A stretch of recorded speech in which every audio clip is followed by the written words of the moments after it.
అయితే నూడిల్స్ తయారు చేస్తున్నాను, వెజ్ నూడిల్స్ అనమాట.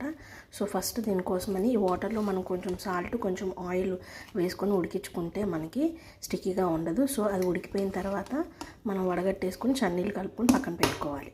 చన్నీళ్ళతో కడిగేసుకొని కోసం ఇలా సాసులన్నీ పక్కన పెట్టుకున్నాను. కావాల్సినవన్నీ సో బంగాళదుంప అయితే వేయరు, కానీ నేనైతే అన్నీ యాడ్ చేసుకుంటున్నాను. సో ఇక్కడ గ్రీన్ పీస్ ఇవన్నీ కూడా పేస్ట్ నీళ్ళతో వేసుకొని ఇలా డ్రైన్ చేసేసుకొని పొడి పొడిలాతో చేసుకున్నాను. అన్నీ వేసేయాలి.